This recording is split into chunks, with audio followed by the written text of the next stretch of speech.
For more than a century, global power has had a center. That center is the United States. Through military strength, financial institutions, intelligence networks, diplomatic pressure, and cultural influence, the United States shaped the modern international order. From rebuilding Europe after World War II to shaping political outcomes in Asia, Africa, and Latin America, American influence became global and often decisive. Governments rose with American backing. Governments fell when they defied American interests. In many regions, this pattern repeated so consistently that it became almost predictable. Then there was Iran, a country pressured, isolated, sanctioned, threatened, and targeted for decades, yet never fully bent, never collapsed, and never surrendered its political system to outside control. If America could change governments across the world, why did it fail again and again in Iran? To understand failure, we must first understand success. Historically, American intervention followed a recognizable model. 1. Identify resistance to U.S. economic or strategic interests. 2. Apply economic pressure or diplomatic isolation. 3. Support internal opposition through covert or overt means. 4. Control the global narrative through media and diplomacy. 5. Exploit instability to reshape leadership. This model worked repeatedly in the 20th century. Countries where governments depended on Western support, foreign investment, or elite approval were especially vulnerable. Once pressure disrupted elite unity, collapse followed quickly. For decades, policymakers assumed this model was universal. Iran would prove otherwise. Iranian mistrust of American power did not emerge from ideology alone. It emerged from experience. In 1953, Iran's democratically elected prime minister was removed after challenging foreign control over Iran's oil resources. Though successful in the short term, this intervention left behind something far more powerful than resentment. It left memory. From that moment forward, foreign interference became embedded in Iranian political consciousness as an existential threat, not a policy disagreement. This event would later redefine how Iranians interpreted every American action. Iran did not forget, and nations that remember are harder to control. Most political systems are built on performance. Iran's post-revolutionary system was built on memory and meaning. Where other states measured legitimacy by economic growth or stability, Iran measured legitimacy by independence and resistance. This distinction matters because economic pain does not automatically delegitimize authority. External threats strengthen internal narratives. Pressure reinforces ideology instead of dissolving it. American policymakers underestimated this shift repeatedly. When the Iranian Revolution succeeded in 1979, it did more than change leadership. It redefined the purpose of the state. Iran's new political system assumed one thing above all else: external hostility would never disappear. Every major institution was redesigned accordingly. Security forces layered for redundancy. Political legitimacy rooted in ideology. Economic planning adjusted for isolation. Public narratives centered on resistance. Iran did not plan for comfort. Iran planned for survival. From Washington's perspective, Iran looked fragile. International isolation.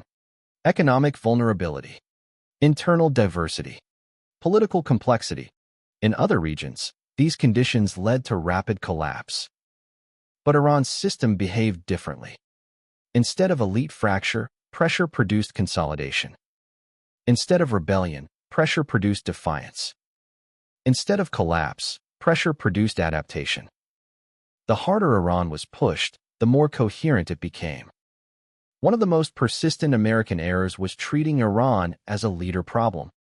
Time and again, strategies focused on removing individuals, empowering alternatives, waiting for leadership change. But Iran was never dependent on one man. Its system emphasized continuity over charisma, ideology over personality. Leadership mattered, but structure mattered more. This meant regime change could not be triggered simply by sanctions, protests, leadership death, or transition. The system absorbed shocks rather than breaking. Sanctions were expected to cripple the economy, erode public trust, force political collapse. What actually happened was different.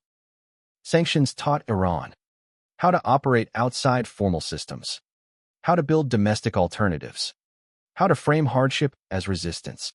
Instead of delegitimizing leadership, sanctions validated the narrative of external hostility. Iran's economy suffered, but its political system hardened.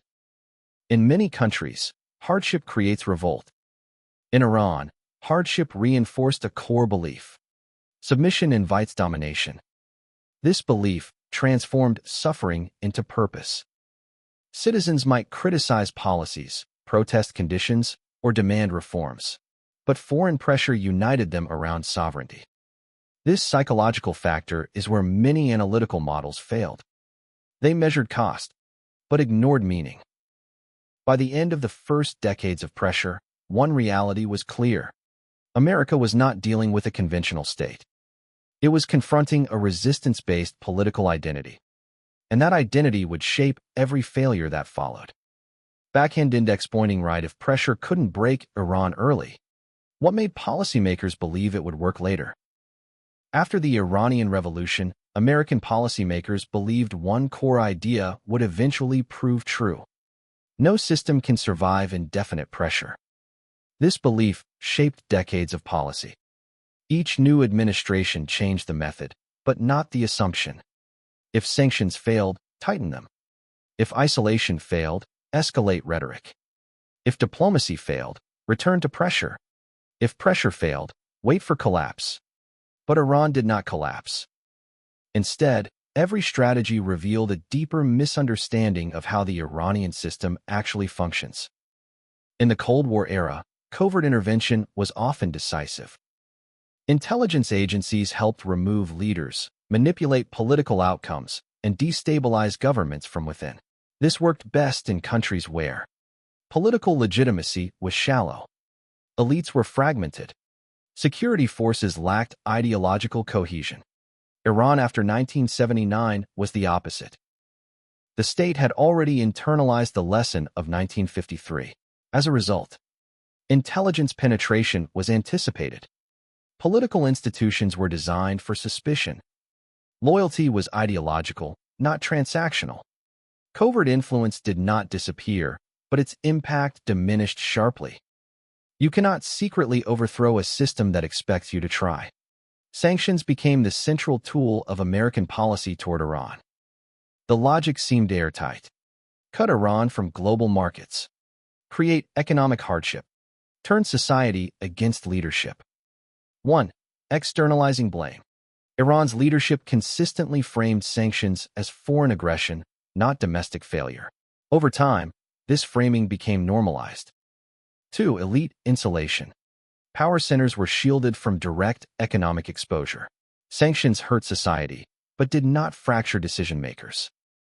3. Adaptation, not collapse. Iran developed parallel systems. Informal trade, regional partnerships, domestic production. Sanctions became a chronic condition, not a fatal blow. Sanctions weakened Iran's economy, but strengthened its survival instincts. One of the most misunderstood elements of Iran's resilience is leadership continuity. At the top of Iran's system stands the supreme leader, Ali Khamenei. From an analytical perspective, his role is not simply political, it is structural. His long tenure provided strategic consistency, ideological continuity, predictable decision-making. In systems where leaders change rapidly, pressure creates panic. In Iran, pressure reinforced stability. Foreign threats did not isolate leadership, they legitimized it in the eyes of supporters. Most Western political systems derive legitimacy from economic performance, electoral competition, policy outcomes. Iran derives legitimacy from independence, resistance to domination, religious and revolutionary identity. This difference is critical. Economic hardship erodes performance-based legitimacy. It does not automatically erode identity-based legitimacy. In some cases, it strengthens it. This is why sanctions produced anger, but not surrender. One of the most persistent narratives outside Iran is the idea that Iranian youth represent an inevitable force of regime collapse. This narrative oversimplifies reality. Yes, young Iranians criticize restrictions. They demand economic opportunity. They express frustration. But research and observation show something more complex. Cultural dissatisfaction is not equal to political alignment. Protest is not equal to acceptance of foreign control. Reformist sentiment is not equal to regime change. When external pressure increases, even critical youth often reject foreign interference. Dissent exists, but it does not belong to outsiders. Protests in Iran are frequently interpreted as signs of imminent collapse. But historically, protests in Iran function differently. They are pressure valves, negotiation signals, expressions of grievance. They are not automatic triggers for systemic failure. Why? Because core security institutions remain loyal. Elite cohesion persists. Sovereignty narratives override factional disputes. Without elite fracture, protests alone do not collapse systems. Iran's security structure is layered by design. This means no single failure collapses the system. Loyalty is reinforced through ideology. Redundancy prevents rapid breakdown. Many states collapse when armies defect. Iran plans specifically to prevent this scenario. External pressure never produced a unified internal rupture, a prerequisite for regime change. Iran also reshaped the strategic environment around itself. Rather than remaining isolated, it extended influence outward. The result: pressure against Iran carries regional consequences. Direct confrontation risks escalation. Coercion becomes costly and uncertain. This strategy transformed Iran from a target into a risk multiplier. For policymakers, this narrowed available options. Perhaps the most underestimated factor in this conflict is time. American policy operates within election cycles, media pressure, short-term expectations. Iran operates within generational planning, ideological patience, long-term endurance. In prolonged conflicts, urgency weakens the impatient actor. Time, quietly and steadily, favored Iran. By this stage, a pattern was undeniable. Every strategy failed not because it was too weak, but because it misunderstood the nature of the system it targeted. America was applying tools designed to change behavior. Iran was defending identity. Backhand index pointing right if pressure, protests, sanctions, and isolation all failed. What does that say about the limits of power itself? At several points, American policy toward Iran appeared to change direction. The language softened. Diplomacy replaced threats. Negotiations replaced isolation. Yet from Iran's perspective, something fundamental never changed. Negotiation was not framed as mutual recognition. It was framed as conditional acceptance. Talks were paired with ongoing sanctions, implicit threats, shifting red lines. To Iranian decision-makers, this confirmed a long-standing belief. Diplomacy was not an alternative to pressure, it was pressure by other means. As a result, diplomacy never rebuilt trust. It merely paused confrontation. Western analysis often divides Iranian politics into two camps: moderates who seek engagement, hardliners who resist it. This framing is analytically convenient and strategically misleading. While Iran contains genuine political debates, those debates operate within shared boundaries. On core issues: sovereignty, foreign domination, regime survival, there is broad consensus. Even factions critical of domestic governance largely reject external regime change, foreign-imposed legitimacy, conditional sovereignty. You can divide parties, but you cannot divide a shared memory of interference. This is why attempts to empower moderates from outside consistently failed. External endorsement often weakened, rather than strengthened, internal credibility. The deepest American miscalculation was not tactical. It was conceptual. Iran was treated as a policy problem, a leadership problem, a pressure-sensitive system. But Iran was none of these. Iran functioned as backhand index pointing right, an identity-driven political order. In such systems, legitimacy is not transactional. Hardship does not equal collapse. Resistance is moralized. Pressure that might coerce compliance elsewhere instead validated Iran's founding narrative. This transformed confrontation into confirmation. Across decades, strategies changed, outcomes did not. Covert action failed to destabilize elites. Sanctions failed to fracture legitimacy. Protests failed to trigger collapse. Isolation failed to produce surrender. Negotiation failed to redefine intent. Different tools. Same result. Iran adapted faster than pressure evolved. When compared with states that collapsed under American pressure, the contrast is stark. Those states shared traits Iran did not. Elite dependence on foreign backing. Shallow ideological legitimacy. Fragmented security structures. Short historical memory. Iran possessed the opposite. Internal legitimacy rooted in resistance. Institutional redundancy. Long memory of intervention. Strategic patience. Where others fractured, Iran consolidated. One side in this conflict planned in election cycles. The other planned in generations. This asymmetry mattered more than weapons or sanctions. Over time, pressure normalized. Resistance institutionalized. Expectations adjusted. What was once extraordinary became routine. Endurance, not dominance, shaped the outcome. From a long-term historical perspective, the conclusion is difficult to avoid. America did not fail in Iran because it lacked power. It failed because power alone was insufficient against a system built on identity, memory, and resistance. Iran did not defeat America militarily. It outlasted coercion politically. Iran's endurance points to a broader transformation in global politics. It suggests that coercion has diminishing returns. Legitimacy can outweigh pressure.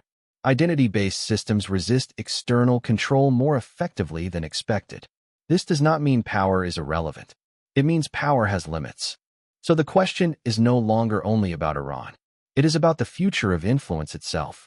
If the most powerful country in the world could not reshape Iran, if decades of pressure produced resistance instead of surrender, and if time favored endurance over dominance, backhand index pointing right, is Iran the exception, or the first clear sign that global power no longer guarantees control?